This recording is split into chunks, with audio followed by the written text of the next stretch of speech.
Since Michael and Sarah are coming back for the birth of their child, you need to leave, my mother-in-law said coldly. Her eldest son and his wife were arriving in 3 days. Me? I have to leave? I asked, feeling both confused and shocked. Yes, we don't need you here anymore. You've been unnecessary for a while now. Michael and his family will be living here, so make sure you're out by tomorrow, she continued. I had always known I wasn't fully accepted as part of the family. From the day I got married, I was merely tolerated as a wife. I never imagined that after all these years, they would actually tell me to leave. You barren failure. You were given the chance to raise a child. You should be grateful. We have no obligation to support you anymore. It seems Simon is tired of you too. What? Simon too? I asked, swallowing hard. If this wasn't just a scheme between my mother-in-law and Michael, then I had no reason to hold back with my husband anymore. My mother-in-law might have sparked this foolish decision to drive me out, but it wasn't my concern what happened to the house now. They would have to face the consequences of their actions on their own.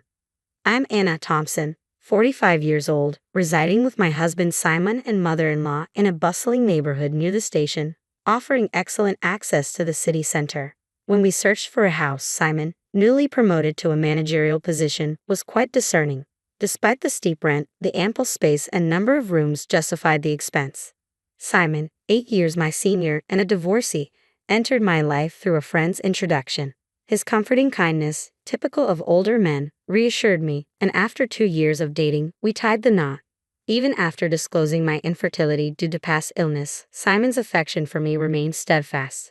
Likewise, my feelings didn't waver upon learning about his circumstances, particularly that he had a son named Michael from his previous marriage. I apologize for asking you, who've never been married before, to live with my parents and son. I won't let you suffer in any other way. I'll ensure your happiness, he promised. To prevent any sense of suffocation, Simon suggested moving to a spacious apartment where I could have my own room. Michael will turn 10 this year, and with my mom here, he won't need much care. Don't feel pressured. Following his divorce, Simon's parents had been assisting with childcare at their home. Several years later, Simon's father tragically passed away, leaving Michael's care largely in his mother's hands. During our initial encounters, Michael avoided making eye contact with me. I attributed it to his shyness and the challenges of his age, so I didn't dwell on it. As long as I was accepted as part of the household, I was content. My mother-in-law, a reserved and refined woman, treated me with great politeness when I formally introduced myself after our engagement. I anticipated we would get along well under the same roof. I'll continue preparing meals as usual. Simon often comes home late, so it's fine if we eat at different times, right, Anna? I'll leave the cleaning and laundry to you. All right, let's work well together. After we married, I switched from being a full-time employee at the pharmacy to a full-time part-timer due to our division of household chores. Starting work later in the morning meant I wouldn't get home until nearly 8:00 p.m., yet dinner was always ready when I arrived. This consistency made me feel good about our living arrangement. My mother-in-law and Michael usually ate dinner before my arrival, leaving me to dine alone. Despite being married, sometimes I couldn't shake the feeling of, is this it? Eventually, I accepted it as our family's routine. However, from the outset, my mother-in-law never warmed to me and never considered me part of the family. Michael, isn't the school's activity day before summer break? When is it? We should all go and support you. Sometime after we married, I attempted to connect with Michael, who still seemed distant. Michael hesitated, and my mother-in-law interjected. We'll go, just Simon and I, Anna. You needn't worry about it. I misinterpreted her words, thinking she was simply being considerate. I can take the day off work. Let's all go together. You don't need that. You're Simon's wife, and Michael's family has always been just Simon and me. I was taken aback. No, more than that. When I raised it with Simon that night, he said, Mom's been holding on to Michael. She probably thinks you're trying to take him away. I'll talk to her. Eventually, I started attending Michael's school events as a mother figure, but outside of those occasions, Michael and I rarely spent time together. There were moments when I sensed Michael wanted to say something, but my mother-in-law always intervened. Later, I discovered she had been speaking ill of me to Michael. Anna said she'd be happier with Simon if Michael wasn't around. She's a horrible person. Dad must be blind to her. For a boy in his formative years, hearing such things could understandably breed distrust. It was a disheartening revelation, as I hadn't imagined my mother-in-law capable of such behavior. After high school, Michael promptly moved in with his girlfriend and left home. He married her quietly a year into college. Once Michael moved out, my mother-in-law surprisingly stopped doing household chores altogether. Instead, it seemed tormenting me had become her main amusement. She quit cooking, a task she once handled, now simply waiting at the dining table for my return. Without a moment's respite, I stood in the kitchen preparing dinner. "You're really inefficient. At this rate, it'll take you all night." Cooking was never my forte, largely because I have relied on my mother-in-law for meals. Whenever I did attempt to cook, she would taste each dish and inevitably criticize. "This tastes awful." "I'm sorry, I'm trying my best." "You have a terrible sense of flavor, Anna. It's a good thing Michael never had to eat this." How disappointing. If she found it so distasteful, she could have made it herself, but it seemed she preferred to complain to me. Not just about meals, but about everything from the cleaning, which I had never done before, to the laundry. "Why are there so many wrinkles in the laundry? You need to vacuum every nook and cranny. You really can't do anything right. Didn't your family teach you anything?" With each remark, my mother-in-law sighed while scrutinizing me. Being constantly belittled, even about my family, left me frustrated and clenching my fists. "I don't know how you won over Simon, but I can't see much charm in you as a woman." And she always ended with the same line, "If you hadn't come, Michael would never have left." I understood that her heart had ached since Michael's departure. Perhaps it was what they call empty nest syndrome. If taking it out on me made her feel better, I reasoned it was something I could endure. But her hostility intensified after a particular event. The pregnancy announcement from Michael's wife, Sarah. The joy my mother-in-law displayed was unlike anything I had witnessed before. "It's Michael's baby. It's bound to be adorable." "Yeah, it'll be my first grandchild." Watching their joy, I felt happy too, but my mother-in-law's excitement seemed unusually intense. It stemmed from Michael's request. "Grandma, can Sarah have our baby at your place?" Sarah's family lived an hour away by plane, and with no one else nearby for support, they turned to us. Naturally, my mother-in-law couldn't refuse Michael's plea. As Michael's calls grew more frequent, her enthusiasm soared. The day after the news, she threw herself into preparations, cleaning Michael's room, arranging bedding, and compiling a list of baby essentials. It was like she had caught great-grandchild fever, and I was inevitably drawn in. "When you get back from work, Anna, I've vacuumed Michael's room. You need to mop and wax the floors and clean the windows. We're going shopping this weekend for baby cribs." Cleaning and waxing late into the night after a full day's work was exhausting. Any attempt to cut corners meant redoing the task to her standards. Additionally, she began requesting money, and soon the house was overflowing with baby supplies. "Anna, tomorrow I need you to withdraw some money. There are things. I want to get ready for the baby again. Isn't it wasteful to prepare so much when Sarah and Michael haven't even arrived? Shouldn't we wait and choose together with them?" I had been willing to accommodate my mother-in-law's requests, but I was concerned about the excessive spending. "How can you be so indifferent? This is Simon's grandchild." "Oh, that's right, you're not related to Michael by blood. You don't care, do you?" "That's not true. Please don't say that. I just thought Sarah might want to pick things out herself. Wouldn't you want to choose things for your own child?" My valid point seemed to provoke my mother-in-law, who gave me a sharp glare. I realized I might have crossed the line, but it was too late. Without a word, she retreated to her room looking upset. I regretted my words, but I also felt hurt by her comments about Michael. The next morning, my mother-in-law remained in her room, possibly still upset. Simon, starting a 3-day business trip that day, simply called out to her through the closed door, "I'm leaving." Please don't dampen Mom's excitement about her great-grandchild. She hasn't been the same since Michael left. I understand your concern. I did worry, but if we continued spending like this, we might not have enough left when Michael and Sarah arrived. Simon's expression immediately soured. "Are you saying my earnings aren't enough?" he retorted sharply. "That's not what I meant at all," I replied calmly. Simon muttered fine in dissatisfaction and left abruptly. Conversations about money always seemed to end this way. As the one managing our finances, I couldn't help but worry about our future. There was a reason for my concern. We had been married for 13 years, and Simon had provided me with a comfortable life. "Your part-time income is for your enjoyment," Simon had always assured me. Consequently, I saved everything beyond my personal needs, considering it our shared property. However, Simon's company had faced declining performance over the past 5 years, leading to a significant drop in his salary. There were even concerns about the company's stability until his retirement.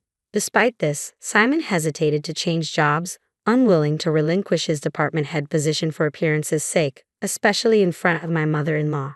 To save Simon's face, we kept this financial strain hidden from her. I paid the rent, and he covered our living expenses.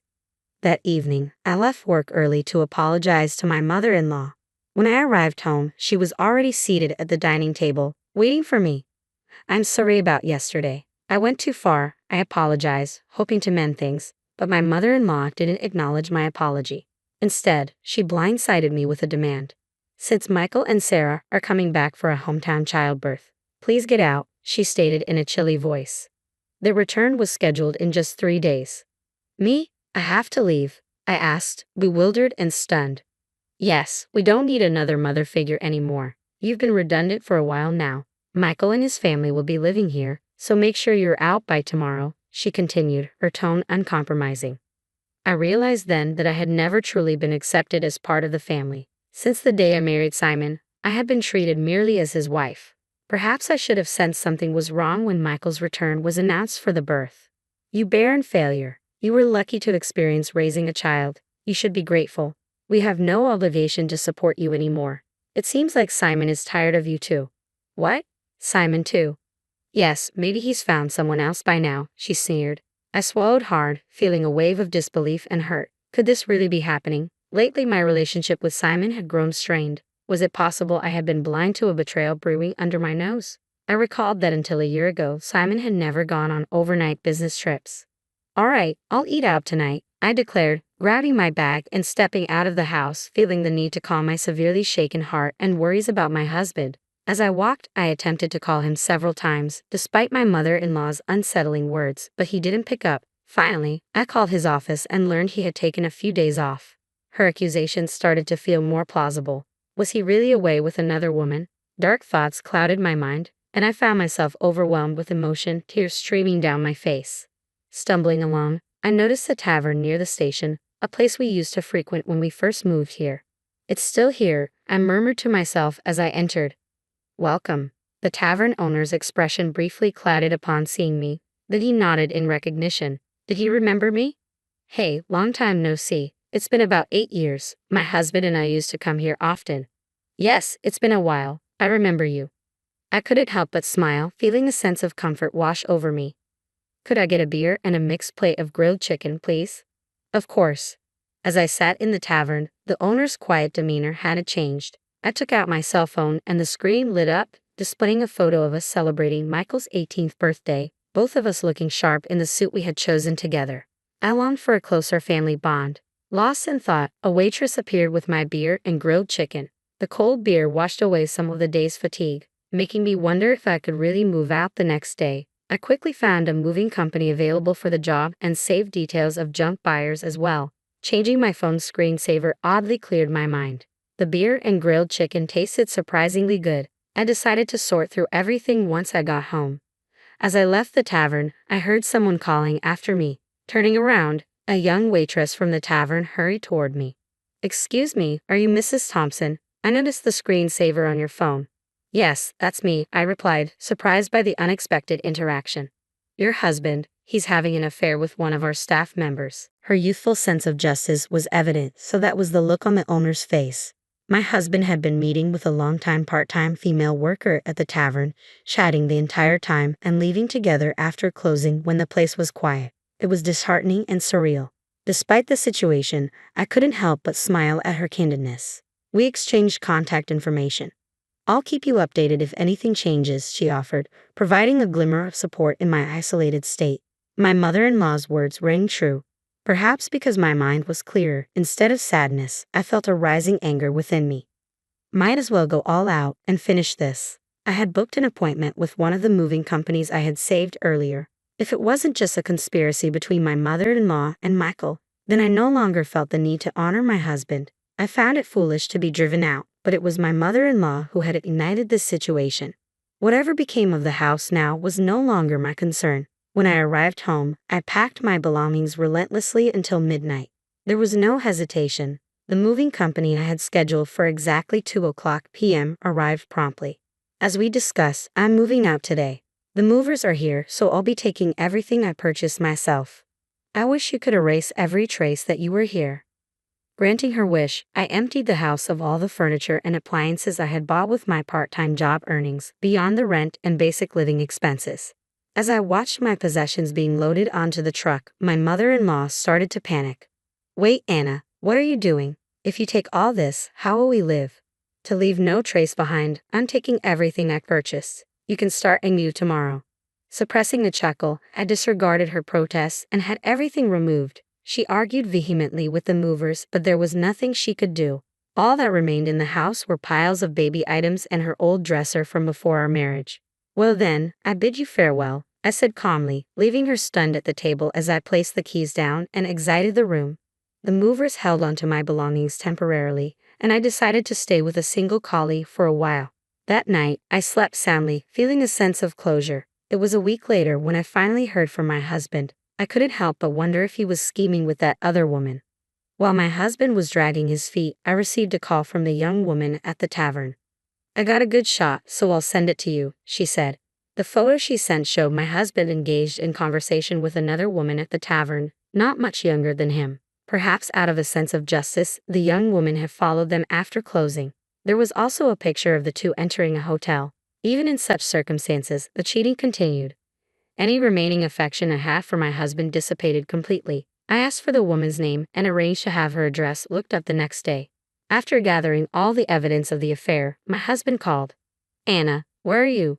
Michael and his family are here. Aren't you coming home soon?" "No, I'm not coming back. Your mother told me to leave. I'm done here." "Michael and his family can live with you now, right?" I knew it. Michael and his family were out of money and looking to move in with us. I heard they've been hopping from job to job since graduating from vocational school, and now they're working part-time. "No, I want you back, Anna. I went to the pharmacy, and they said you're taking some time off. Do you have a place to stay?" "Yeah, I'm fine. Your mom and Michael never liked me, did they? I bet they're thrilled to have the place to themselves now that I'm gone." My sarcastic remark left my husband speechless. He knew his mother and Michael never accepted me as family but chose to ignore it. "Well, okay. There's something I need to discuss. I'll come back there once. It's for the sake of my future. I need to bring closure to this chapter." My husband replied with a relieved tone. Days later, I returned to the house for the first time in a long while. There were new pieces of furniture and appliances inside. When Michael and Sarah saw me, they nodded from their seats on the sofa without standing up. As I took a seat, my mother-in-law glared at me with a fierce expression. The atmosphere was tense. Just as I prepared to finish up and leave quickly, Michael spoke up. "What are you doing here? You took everything from the house. What kind of monster does that? Dad's been supporting you, and you've had it easy."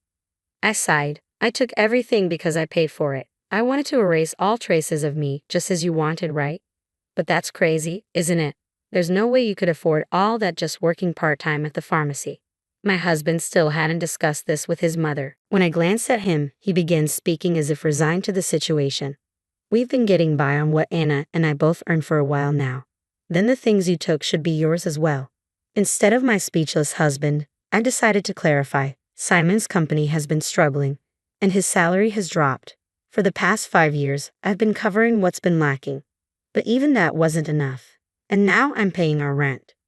My mother-in-law looked at my husband in surprise. "I'm not just a part-time worker. I'm a pharmacist, and the pay is quite good. I'm earning more than Simon now." At my words, my husband awkwardly glanced away. My mother-in-law's eyes darted between my husband and me in confusion. "From now on, Michael, you'll be paying the rent. You're planning to stay here, right? After all the support Grandma has given, it's time for you to step up." Michael looked at me with a stunned expression when I dropped the bombshell. "Rent? How much is it?" "It's $5,600. Good luck. Since it seems my role as a mother figure is over, I'm not obligated to support you anymore. Get it together. You're about to become a father." Michael muttered in disbelief, shaking his head. "That's impossible." It was Sarah who spoke up next upon hearing the amount. "Wait, $5,600? Weren't we supposed to stay here rent-free and cover living expenses? I quit my job, and Michael, you only make $3,000 a month. What are we going to do?" I almost chuckled. "Don't worry, Sarah. You can find a more affordable place. Simon still makes a decent salary." Sarah visibly relaxed upon hearing this. "Oh, and since I'll be leaving, Simon, things might get tough for you with your new girlfriend, right?" At that, Sarah burst into tears. It was my husband who panicked. What? What are you talking about? Oh, your mother told me about the new woman. I suppose it's time to end my role as your wife too. That's got to be a lie from Mom. You're the only one for me. He must have thought there was no evidence. After all, it hadn't even been 10 days since I left the house. Wouldn't that hurt Mary if she heard you? Well, I'll get in touch about that later. At the mention of Mary's name, my husband jolted, realizing that I knew everything. He held his head and sighed. This wasn't the right atmosphere to discuss divorce. Well then, I'll be leaving now. Let's continue this through our lawyers. Neither Simon nor Michael said another word as I grabbed my bag and stood up. Simultaneously, my mother-in-law rose from her seat, slamming her hands on the table. What the hell?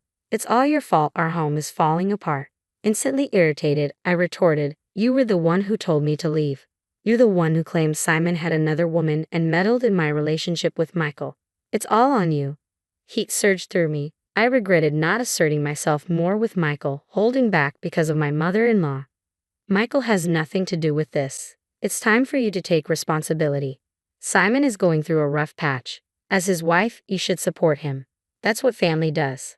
Her words bewildered me. If she hadn't summoned Michael home, if she hadn't insinuated about Simon's affair, I would still be supporting Simon and this household. I always believed in and stood by Simon. But now there's no turning back. Gazing firmly into my mother-in-law's eyes, I stated, I never truly felt accepted as part of this family from the beginning, so I cannot take responsibility as a family member. After leaving my mother-in-law trembling in the room, Simon surprisingly agreed to the divorce without much resistance. It seemed my resolve and the evidence of his affair left him little room to argue.